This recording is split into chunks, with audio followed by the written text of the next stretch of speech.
Começar nessa aula o estudo da natureza e do tempo, onde hoje vamos rever alguns modelos e também vamos ver a influência dos astros aqui no comportamento da Terra, ou seja, as estações do ano e também a influência da Lua nas marés que nós temos aqui e esse efeito que possui a todos os seres vivos. Capítulo 7.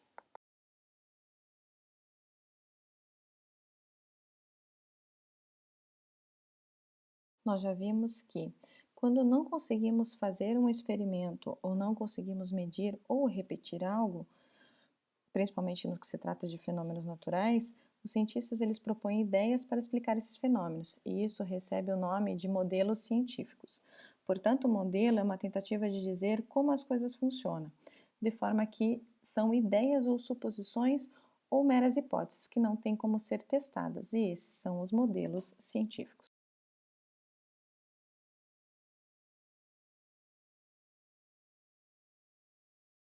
Vamos ver agora sobre o modelo geocentrista, que foi proposto por Aristóteles na Idade Antiga e sugeria que a Terra era o centro do universo, o que foi também difundido pelo astrônomo Ptolomeu e perdurou por mais de 1400 anos, até que Nicolau Copérnico propôs que o Sol imóvel seria o centro do universo, ou seja, o heliocentrismo, e os planetas girariam em órbitas circulares.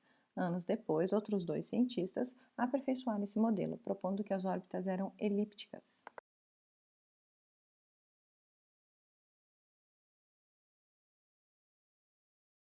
Na Idade Antiga e Idade Média, a astronomia se confundia com a astrologia. Mas o que é a astronomia?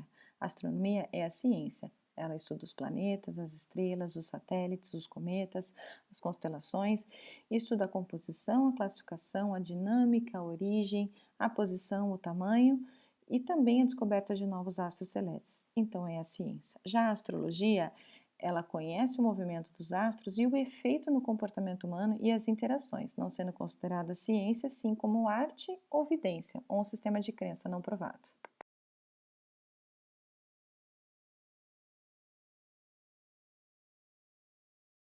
Vamos falar agora sobre os ciclos naturais, começando com as estações do ano, que elas são bem definidas no hemisfério norte e no hemisfério sul, quanto mais longe do Equador, pela inclinação da Terra. Então, os 23,5 graus acabam determinando a incidência dos raios solares, o que faz com que no hemisfério norte e no hemisfério sul tenham essa diferença de temperatura e clima que influencia na adaptação e na vivência dos seres vivos.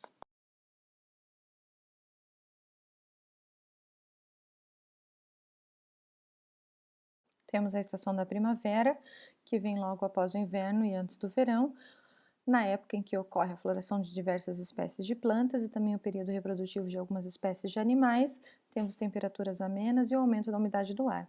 Já no verão, nós temos temperaturas elevadas, aumento das chuvas repentinas, os dias mais longos e também é a época que antecede o outono, quando os dias começam a ficar mais curtos.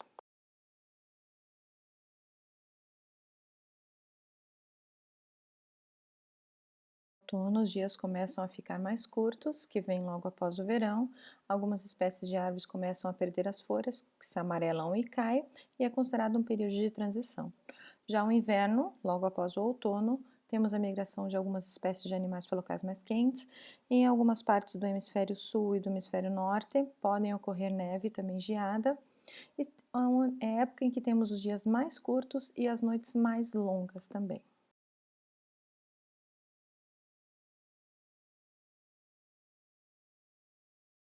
Temos o equinócio e o solstício. O que são? São datas específicas, que são os dias em que trocam as estações do ano, em que temos o dia mais curto e o dia mais longo, isso é o solstício, ou os dias de igual duração, entre luminosidade e escuridão, que são os equinócios. Então, por exemplo, 21 de dezembro temos o solstício de verão no hemisfério sul e solstício de inverno no hemisfério norte, ou seja, o dia mais curto no hemisfério norte e o dia mais longo no hemisfério sul.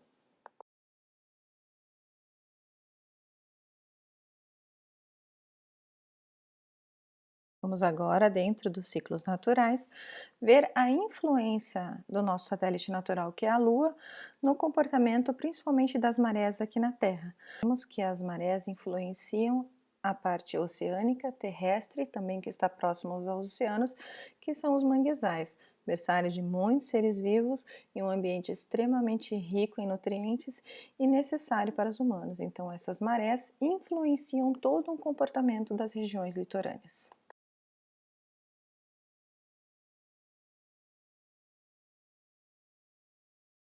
As marés são as oscilações periódicas do nível do mar que são resultado da força de atração gravitacional combinada do Sol e da Lua sobre as partículas líquidas do oceano. Ou seja, quando temos as marés altas ou as marés vivas, temos um alinhamento entre o Sol e a Lua, que são as fases da Lua cheia e Lua nova, onde a gente tem uma maré alta, um aumento dessa atração gravitacional. Já nas marés mortas ou baixas, essa força de atração gravitacional diminui, por ambos estarem perpendiculares. Então, essas são consideradas as marés baixas ou marés mortas.